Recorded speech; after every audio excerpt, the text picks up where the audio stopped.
We're here with Nouri at Dash Radio. Oh my God. So Nouri, where's home right now? Because I know you're back and forth from LA.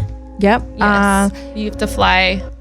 I do. I have to fly back and forth from New Zealand to LA. Oh, so you are currently still going back and forth from there. Oh, yeah, still. How long is that flight? That's a 12-and-a-half-hour flight. Ooh. Direct. Girl. And if I don't take a direct, no one tell you.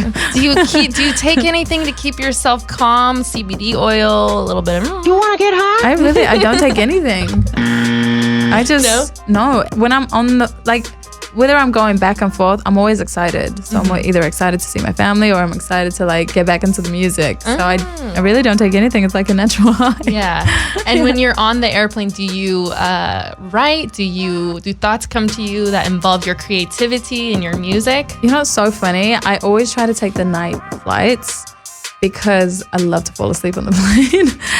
Gotcha. As soon as I sit down, I knock out. And then I wake up and I've got either 2 hours or an hour left. But if I don't fall asleep and I'm on a shorter flight or something like that, I'm always listening to music or writing down different ideas in my notes. Yeah. Okay.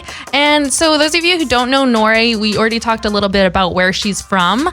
I didn't mention all this good stuff about you, about your music. You had released and debuted your single, Where Do We Go From Here, 2018. You were premiered on Complex Magazine.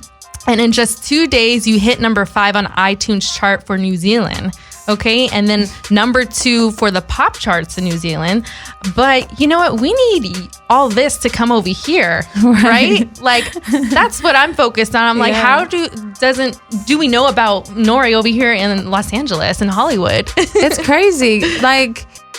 It all is so online based right now. That's the music industry. It's so... Everything is online nowadays. That's what it is. And radio and everything like that, it's mostly if you're signed to a label, that's when you're getting the radio plays and all that stuff. So to me right now, radio play is important, but because I'm not signed, I get it. I get why it's not.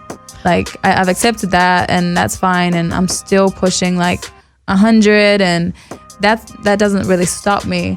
Do you want to be signed to a label? Is that on the top of your list? Is that one of the most important things right now? It's a thing for the near future, I think, because I think it's very important to start off by yourself. You have to know the music industry. You have to know your work ethic. If you're working, you should be working at 100% without a label doing the work for you. So if you already have this work ethic and you have you know how to write your songs, and keep in mind, you don't have to write your own songs. Other people can help you write and all this other stuff. I just prefer to write my own songs, and it's just a different feeling that it gives me. But if you know how to do all this stuff and you've networked and you've done the groundwork, you really do all that to get a good deal. Not doing any of that, you're gonna sign into a shitty deal. Yeah. They're just gonna take advantage of you. You don't know anything. They know how to make the most money off you. So it's the more that they can control who you are as an artist. Exactly. So they can do that as well. So they can be you're gonna be this type of artist and you're gonna be singing these types of songs. And I was oh no, I already know what I want.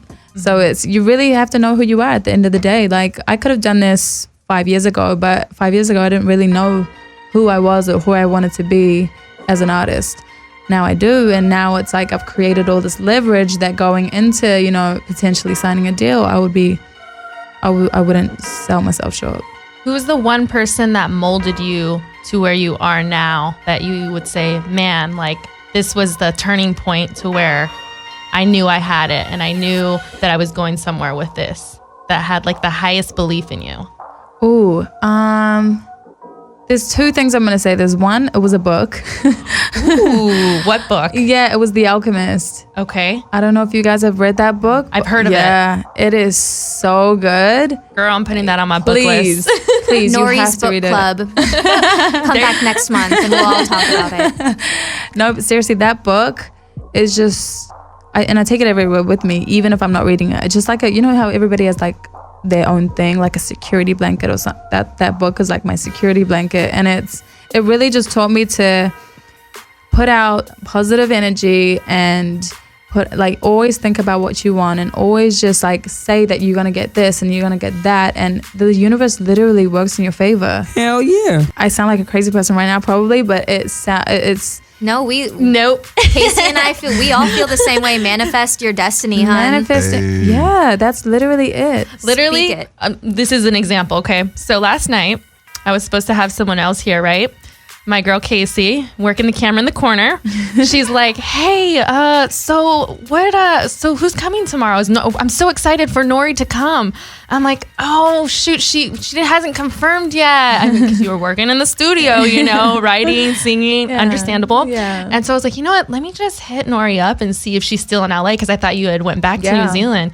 So long and behold, you replied and now you're here and we manifested that, my girl Casey.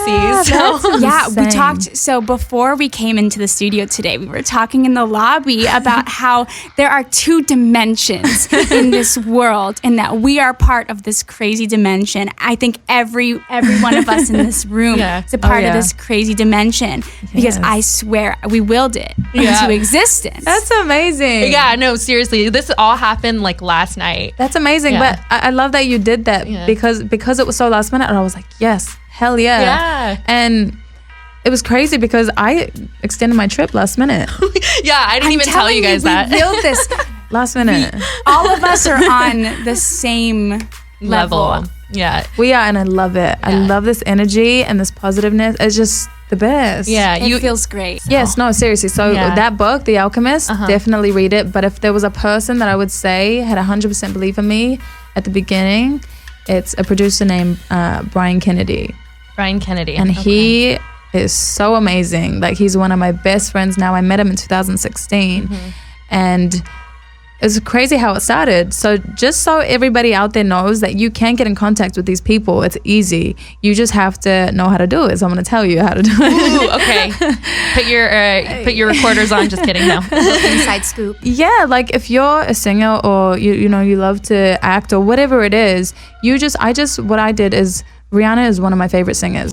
Rihanna. Yes. Oh my God. Yes. She is amazing in every single way, and businesswoman, her voice as an artist, I just love that woman. Fenty is now a lingerie line, people. Speaking of Fenty, I'm wearing it right now. Me too. I love it. Yo, I will advocate that woman for the life of me. She is just so amazing. And so I sung one of her songs and it was Close to You on the Anti-album.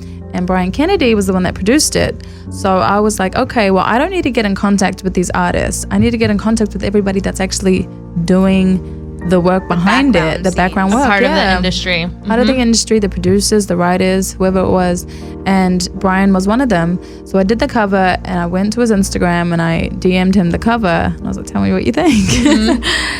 And he replied like, wow. And I was so shocked that I even got a response. I was like, oh, this is insane. So we started emailing for 6 months prior to me even coming to LA. And I was just writing and I was like, is this good? And I was just trying to get pointers and get better. And he was like, you're getting better, like all this stuff. He's like, you know what? You just really need to be out in LA. And at the time I was studying computer science, which is crazy. Wow, like engineering Your path at one time was so different.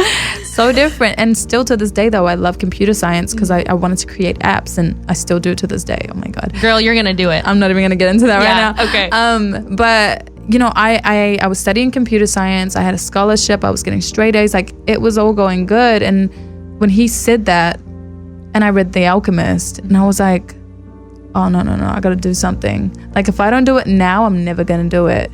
Like I put my studies on hold. I had a year left. I was like, no, I'm going to do it now or I'm never going to do it. I can always study. That's that gut feeling. You have to just go with it.